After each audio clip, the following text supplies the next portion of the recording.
UFC Fight Night Vegas 7, Munhoz versus Edgar took place last night, and what an absolute circus of a card. We're going to go through the entire thing. It was a fun night of fights, don't get me wrong, but what an absolute fiesta of a card that we just sat through. We're going to start with the early prelims, end with the main event, going through the entire card, giving a reaction and breakdown to every single fight on the card, starting with the early prelim opener of Timo Valiev versus Trevin Jones. Trevin Jones, before this fight, 13-5.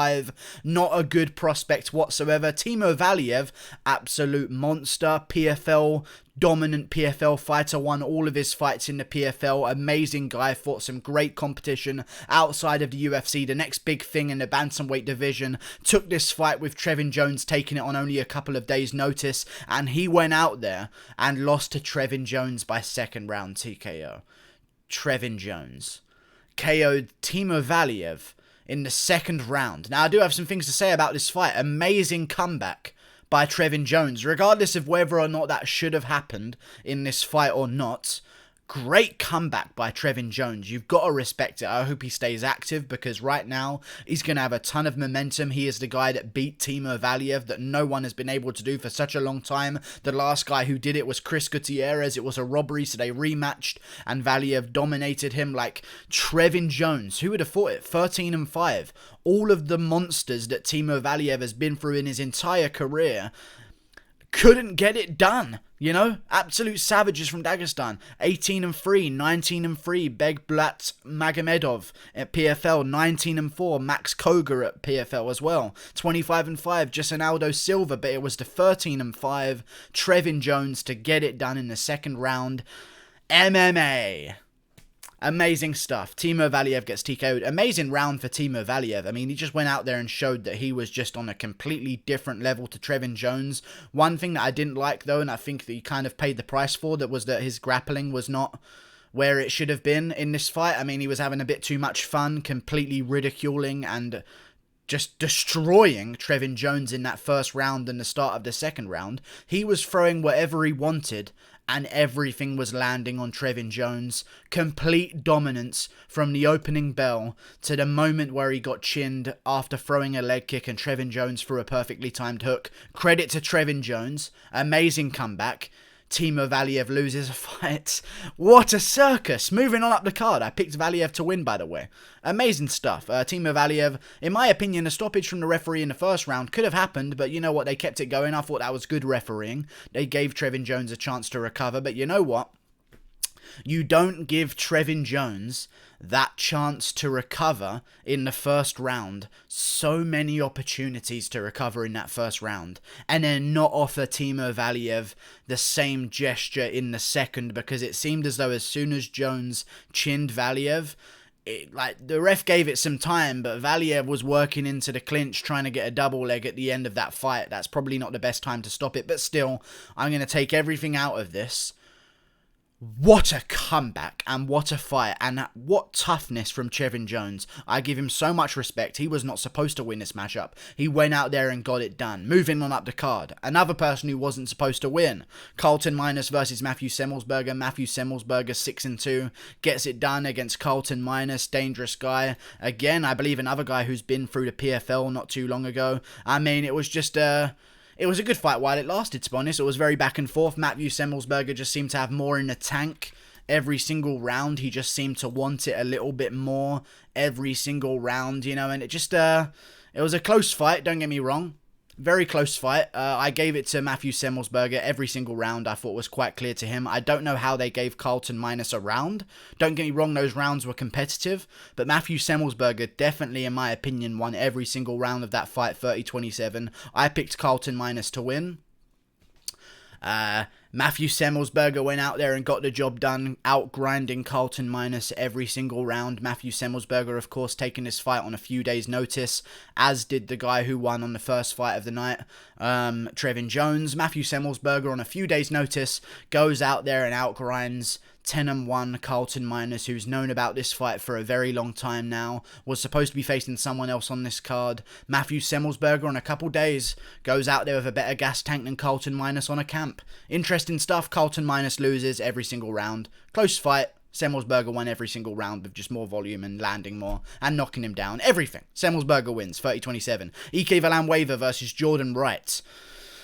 Great performance from Jordan Wright, I'll be honest with you. I didn't actually have this guy on my official full card predictions because the fight got made so late, but I picked Jordan Wright to get the job done. He was 10-0 coming into this contest. Dangerous man. Young guy for the division as well. Got his entire career ahead of him. Went out there and just completely dominated Ike Villanueva. As soon as I saw the cut over Ike Villanueva's head, I said it on my live stream, Full Fight Companion, they're going to stop this fight. You see those kind of cuts where it dips through the eyebrow and into the eye?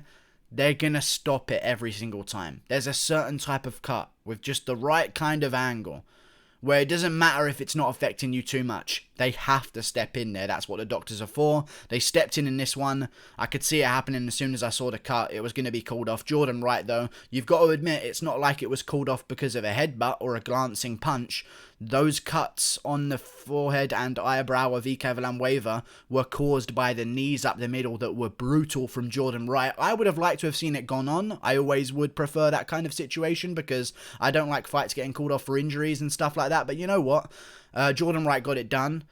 Seemed to really expend a lot of energy in that first round going for the finish, which is why I would have liked to have seen it go on because I wanted to see him tested a little bit. But Jordan Wright gets it done, 11-0, still undefeated. He's fought a bunch of cans before getting to this point now. Fought a good opponent in his last fight, lost to Anthony Hernandez on the Contender Series. It got overturned to a no contest because Anthony Hernandez tested positive for something, I assume. Jordan Wright goes out there, gets it done. Great wheel kick in that first round as well to knock down Ike. Good job, Jordan Wright. Getting it done. New contender in the light heavyweight division. Moving on. Amanda Lemos versus Mizuki Inoue. Female MMA. They held each other against a cage. Amanda Lemos actually looked pretty good in this one. I thought this could have gone to Amanda Lemos. She definitely won the fight. Mizuki Inoue made it look close, don't get me wrong. She had some good moments where she was holding Amanda Lemos up against a cage and landing some little inner shots. The total strikes are heavily in favour of Mizuki Inoue and the significant strikes are in favour of Lemos. That kind of tells the story of the fight. A clear win for Amanda Lemos. Knocked down Inoue as well. It just annoyed me a little bit, again, that Mizuki Inoue looked a little bit out of shape for this contest.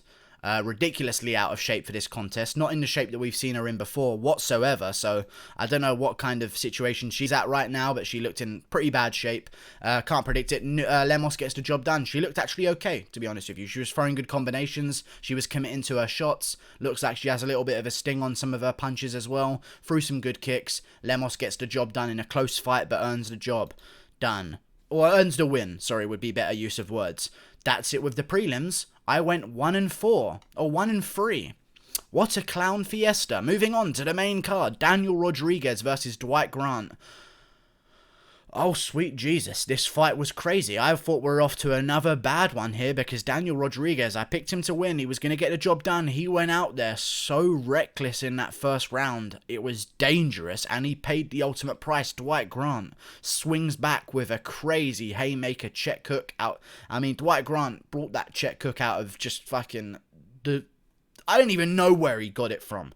But it was so far away. That check hook that he landed on Daniel Rodriguez was so dangerous looking with the fadeaway hook. It was like an OSP versus Shogun Rua-esque hook. I thought that Daniel Rodriguez was going to be out of it, but Daniel Rodriguez showed us that he can take the power of a guy like Dwight Grant, who has KO'd many a guy in his career and is known for his dangerous KO power. Daniel Rodriguez took the big punch, and as soon as Dwight Grant couldn't get it finished immediately, that fight again, some referees would have stepped in there. If Dan Hardy was refereeing tonight, there would have been a lot of really quick stoppages. Don't get me wrong, Dan Hardy, there would have been a lot of quicker stoppages. If you're Dan Hardy's commentating tonight and Herb Dean's refereeing Rodriguez versus Grant, that fight gets stopped via peer pressure from Dan Hardy in round 1 in favour of Dwight Grant. But Daniel Rodriguez showed us what great recovery he has, what an amazing chin Daniel Rodriguez has, improves his record to 3-0, comes back as soon as they break from the clinch, throws a nice shot on the break that Dwight Grant just doesn't see coming because he doesn't expect it. No one expects stuff off the break nowadays. You've got to do that. You've got to expect those shots to land. Daniel Rodriguez chins him, comes forward, starts throwing bombs. They land back and forth, but Daniel Rodriguez keeps it on him, swinging like a maniac, by the way. As much as Daniel Rodriguez went out there and got the job done, I don't want to see that ever again from him, because I know Daniel Rodriguez as the guy who has some of the cleanest boxing, technically, in that welterweight division out of anyone in the unranked segment right now. Some of the cleanest boxing combinations and straight 1-2s you will ever see exist in Daniel Rodriguez. But he was swinging so reckless here, but it worked. First round KO for Daniel Rodriguez. So you know what? Can't complain. He got the job done. I'm assuming that's a performance of the night bonus as well. Great job, Daniel Rodriguez. Moving on up the card. Wow, I forgot about this. Wow, I actually fucking forgot about this. Yeah, remember that circus I was talking about? Maria Agapova versus Shayna Dobson, 3-4 at the time. Shayna Dobson versus 9-1 Maria Agapova. Maria Agapova, I believe, at one point before going into this was a 16-1 favourite, I want to say. It was 16-1 were the odds. Maria Agapova lost, and I said this at the start of the fight, and I said this before anything had even happened in the fight. You can go back and watch my Fight Companion stream. I said within a minute or two of the first round of this fight, oh my god, Maria Agapova is shit. She's probably going to lose. And I spammed refresh my betting site to try and bet as much money as I could on Dobson. It wouldn't let me do live betting in the middle of the fight, which is so fucking annoying, because I was going to go with Dobson. You can see me, I was spam refreshing my page, trying to get live betting up. It wouldn't come up. Maria Agapova looked terrible out there. I don't know what the odds... I don't know what we were all thinking. She didn't look good. I know she beat Hannah Cifers, and she dominated her in the first round, but in this fight right here, I mean... I don't know if I can do it anymore. You know? She's a master of sport in boxing, multiple-time world champion over there. Like... She looked like shit and had no idea what she was doing with her hands. And she's a master of sport in boxing, multiple-time world champion. It's just women's... I'm losing motivation here. Like, there's nothing we can do. There's nothing we can do to predict fights. Women's MMA is a no-go for bets, period. And that's established tonight. Apparently, this was the biggest upset in UFC history. I really hate that that is owned by a 4-4 Shayna Dobson and not some legend in the sport right now. I hate that there is a record owned by a 4-4 fighter, because even though she is 4-4 now, that record should not belong here. But she got the job done. She's going to have a lot of momentum after this. Very good performance from Shayna Dobson. Got it to the ground. Won some good reversals. Maria Agapova was completely gassed out after the first round, because somehow she won all of those boxing world championships under 5 minutes. I would imagine somehow she got her master of sport in boxing by training for only 5 minutes, because she completely gassed out in the second round. You can see it as soon as she tried to land some shots. Shayna Dobson, 3-4. Fought one girl who was 4-4 that she beat. Other than that, fought 2 girls making their debut. Goes out there and beats Maria Agapova. We should have seen this one coming, judging by the autism on the rest of the card. But you know what? Sometimes I have a habit on these cards for seeing that Trevin Jones beats Timo Valiev, the hottest prospect at bantamweight outside the UFC. For seeing that Semmelsberger beats Minus, that Lemos gets the upset against Inoue. When you see so many underdogs, you're almost thinking to yourself, there's no way they'll do one more. There's no way the MMA gods are that drunk on power that they will change the fate of one more underdog. They've already dished out too many autistic flurries for these underdogs to win so far this card. And you start to kind of put yourself in a psychosis of, there's no way they'll do it again.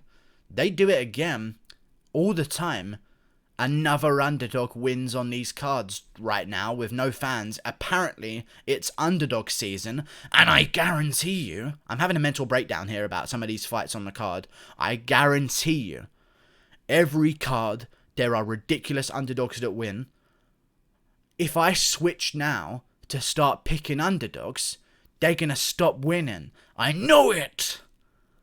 I'm 5D chessing these MMA gods. I know the games they play. I'm still holding out on the favourites that should win, because logic should prevail, but Shayna Dobson gets the job done. Shayna Dobson, good job. Someone made a lot of money. Not many people made a lot of money, but few did, and you made a lot. So well done to you guys. I really do congratulate you, but, you know, Maria Agapova, pretty terrible, to be honest with you, but she still probably beat a lot of girls at flyweight, so give her another can that's making her debut, and hopefully she fucking bounces back, I guess. Austin Hubbard versus Joe Solecki. Austin Hubbard, I picked to win this one, actually. I'm not too mad about it. Joe Solecki, actually, people were saying I was salty about this. I was genuinely congratulating Joe Solecki. I was going a little bit far with it by saying that he beats Khabib. I was joking, guys. But I was genuinely congratulating Joe Solecki. Austin Hubbard is nobody's fault. I thought this was the only underdog. Whatever. I thought Austin Hubbard was the only underdog on the card that made any sense. With the new card, I thought I was going to go with OSP. Maybe he'd be a pretty good underdog. Austin Hubbard was the only underdog on the card that made any sense whatsoever to me. And he just loses to Joe Solecki by first round submission. Like, you're looking at Austin Hubbard here. Don't get me wrong, great performance from Joe Solecki, but this is just MMA for you. Joe Solecki, a guy that goes out there, he took Matt Wyman to a decision, couldn't submit him over 3 rounds. You know, took Matt Wyman to a decision. Matt Wyman, old man Wyman, completely out of shape on short notice. Takes him to a decision. Davey Ramos, in jiu-jitsu positions with Austin Hubbard, can't submit him for 3 rounds. Neither can Mark Madsen. Olympian grappler Mark Madsen can't do anything on the ground or grappling against Austin Hubbard. Can hold him there, but can't do anything in terms of finishing or proceeding to a really dominant position. Neither can Davey Ramos, ADCC world champion gold medalist in jiu-jitsu, no gi, bronze medalist, 3rd place no gi, world champion jiu-jitsu, 3rd place in the world in no gi jiu-jitsu in the year that he took it on, I believe is 2011. Joe Solecki goes out there and chokes out Hubbard, which Davey Ramos couldn't do for 3 rounds. MMA, but good performance from Joe Solecki though. Honestly, I'm not lying here. That really shocked me. Austin Hubbard is so good. That's why I picked him as an underdog. So I have to give Solecki the credit that he gets. Solecki's going to be the next big thing in that division. A lot of people are saying, dude, you're over-exaggerating, you're doing this. Genuinely, he's going to be the next big thing in that division. If you can go out there and just completely smush Hubbard in the first round and do what Mark Madsen and Davey Ramos couldn't, you take the level of respect that I give to Mark Madsen and Davey Ramos and you double it. Joe Solecki's going to go on to do great things in this division. I don't know who I want to see him take on next, but it's got to be someone good because we need to see him tested. He went out there and dominated. Great performance from Joe Solecki. Honestly, I give a round of applause. Great performance from Joe Solecki. What a great thing. What a great thing that he did. First round submission, rear naked standing. Good job, Joe Solecki. Eventually got it to the ground. Moving on. Marcin Prachnio versus Mike Rodriguez. I picked Mike Rodriguez to win by first round TKO. He went out there and won by first round TKO. This was a little bit of a mismatch. Marcin Prachnio was doing good with some leg kicks, but Marcin Prachnio was a guy who was coming off 2 KO losses in a row to Magomed Ankalaev and Sam Alvey, I believe it was, in 2018. 2 years off after 2 KO finishes in the first round in a row. One of them being to Sam fucking Alvey. There's no way you'd pick Marcin Prachnio to win this fight, and I'm so glad that order was restored and the favourite in Mike Rodriguez got the job done. I picked him by first round TKO. I had a bet on him to win by first round TKO. He got the job done, Mike Rodriguez. I said this after the fight happened because I didn't realise until the fight had happened. And you guys probably don't realise this yet either until I really say it to you and let it sink in. Marcin Prachnio versus Mike Rodriguez was the co-main event of a fucking fight night. That has happened now. They have been a co-main event. Thank you. I'm glad that we're all up to date on what just fucking happened, because that's a disgrace, and anyone... Marcin Prachnio, he's a co-main event of a well, it just shows you how kind of weak this card eventually ended up being. But still, moving on up the card. Pedro Munhoz versus Frankie Edgar. Biggest robbery of the year, maybe of all time. Very clear win for Pedro Munhoz. Couldn't see it clearer to him, to be honest with you guys. I saw a lot of people react to my first video. Broke it down perfectly, in my opinion, in that video. Said all the things I needed to say, but I'll give you a little bit of a review here as well. Just a little bit of an update. Yeah, there's no way you can disagree with the decision that Munhoz won 4 rounds to 1. Maybe even 3 rounds to 2 at a push. That's if I'm being extremely generous. And it's not 3 rounds to 2, so I'm going to stop saying it. It wasn't 3 rounds to 2, it was 4 rounds to 1, Pedro Munhoz, very clearly. The strikes they showed on the screen were wrong. They are every single fight. They should stop showing the strikes on the screen in the middle of the fight because they always favour the person who they want to win. The sport's turning into boxing. We're just favouritising the favourites. It happens more than ever recently. I feel like we're now expecting robberies based on who the company wants to win certain fights. They wanted Frankie Edgar to win. I don't know why, but obviously he's a big name, and they like Frankie Edgar, so they're going to give him a win as well. Clear round 1 to Munhoz, outlanded Edgar by 1 strike, landed higher percentage of strikes as well in the round, landed the bigger shots as well, hard leg kicks, knocked Edgar off of his feet with a leg kick in round 1. Round 1, Munhoz, very clear. Round 2, Edgar outlanded him, Munhoz landed the bigger shots. Give it to Edgar anyway. Close round, Edgar outlanded him though. I'll listen to the strikes, 25-21. I thought Munhoz could have got round 2. I'll give it to Edgar. Edgar won round 2. That was a clear Edgar round, maybe, actually. Now that I'm thinking about the round, I'll give round 2 to Edgar. We'll go round 2 Edgar. That's the only round in this fight you can ever give to Edgar. Round 1 was close. You gotta give it to Munhoz. He won on every demographic of how you judge a round. Let's give you that. But no, let's not. I'm not giving you that. Round 1 is Munhoz. On every demographic of scoring, Munhoz wins round 1. Round 2 is Edgar. 1-1. Round 3, Munhoz outlands Edgar by 9. 33-24. He lands a higher percentage of his strikes. His strikes do more damage. Edgar is limping around the octagon, reacting to every single shot Munhoz hits him with. Edgar's missing every single combination he throws. People are acting like he landed it because they just look at the strikes that they see on the screen at the time, and that dictates to them who they think win the fight based on who they actually want to win because they're biased. I don't know who thinks that Edgar won. If you do think that Edgar won and you have looked at the stats and you have rewatched it, then you're mentally retarded. 33-24 in round 3 for Munhoz. Round 4, even clearer for Munhoz, 35-24. We're getting double digits now. That's 11 significant strikes. That's not 1 or 3. That's not 1, 2, 3, 4 strikes. That's not the argument we're having here. These aren't Dominic Reyes, John Jones differences in rounds, and that was a robbery. Maybe the biggest robbery of the year before this one. We're not talking that close. I mean, looking at this fight here, Reyes versus Jones was a bit closer than I thought maybe. Outlanded Edgar by 11. Double-digit significant strikes in round 4. They showed the strikes on the screen and they were wrong. And they had them even.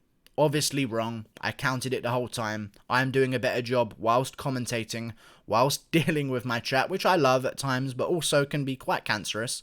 I am doing a better job while multitasking and handling 2 other situations and commentating, counting strikes than the official UFC strike counter is doing. He should be fired. I should not be outdoing you at anything if it's your job. You're paid to do it. Be the best at it. Be better than an idiot who's dealing with a chat, who's commentating, and counting strikes in his head. Please be better than me, or lose your job. Round 4, 35-24 in favour of Munhoz. Round 5, people were saying this is the round that Edgar won to win him the fight. This was the clearest round to Munhoz of the entire fight. This was 47-33 in favour of Munhoz on significant strikes. He landed the bigger shots. He finished strong as well with good shots. He was landing good leg kicks the whole time. 47-33 on strikes. Landed the higher percentage of them as well. Again, landed the bigger shots. Edgar gets that round. He was outlanded by 14. We're not talking John Jones Reyes numbers where someone gets outlanded by 6 or 7 here. We're talking 14. We're not talking baby robberies like Reyes versus Jones at this point. Because I'm starting to look at those fights differently. Maybe that wasn't a massive robbery. Maybe that was just a little robbery. Because compared to this, it's the biggest robbery of all time. It genuinely is, maybe. I can't think of one that's so evidently clear. There are a lot of opinion-based fights that are called robberies because you disagree with the way that they were scored. There is no way other than 4-1 Munhoz to score this match. Under all of the ways that you can score rounds, Munhoz wins 4 rounds to 1. Clearly. I could smell a robbery coming a mile away. It was gonna happen. We called it in the chat. They're gonna rob Munhoz because they're only showing Edgar highlights. And they're only putting the camera on Edgar at the end. We know the games you play, UFC. We can see what camera guy... We can see who you're putting the camera on at the end of the fight before they call a decision. We know the games you play. We're turning into boxing, and we're just giving the favourite guy the win because it's close, so fuck it. Even though it's not close! It's not close. Double-digit outlanded in 4 and 5. 9 strikes outlanded by in round 3, and he swept you off your feet in that round. He landed the higher percentage of his strikes in all of those rounds. The biggest shots. The biggest robbery of the year. Guaranteed the year. 2020 robbery of the year. Munhoz versus Edgar. Maybe of all time. In terms of high profile main events, I can't think of a bigger robbery in a main event this high profile in a long time. It's not an over-exaggeration. Pathetic from the UFC. And pathetic from the fans for allowing it, because I'm not seeing the backlash that we saw for Reyes versus Jones, which, by the way, compared to this, looks like a kind of good decision. Because Reyes only outstruck him by single-digit numbers, right? Munhoz did it by double digits. Like and subscribe. I'm actually done, man. No one's reacting because Edgar won and everyone likes Edgar. But you got to call out robberies regardless of who you want to win. I didn't want to see Edgar lose either. Got to fucking call out the robberies or they're going to keep happening like they seem to be happening so much this year. Like and subscribe. Thank you for watching. Good card though overall. It was a really amazing card. Really good stuff. Good fights all the way through. The main event was fun to watch. Dobson Agapova was a fiesta. Selecki dominated and showed me how great he is. I like Selecki now. I'm on board. I'm on board real time as well. Mike Rodriguez, great performance. Bounced back. Reclaimed some hype after being an absolute nobody before this card, technically. Now he's a winner of a co-main event. Amazing stuff. Daniel Rodriguez, amazing stuff. Great performance. Gets the job done after some adversity. And the prelims were full of a fiesta as well. Lemos, Jordan Wright, new undefeated prospect at light heavyweight. Lemos looked okay, somewhat good at fighting as well. Semmelsberger, new guy at welterweight. And Trevin Jones. The Godslayer. Trevin Jones. The Godslayer. Like and subscribe. Click that button there. Goodbye. Great card overall. I'll see you later.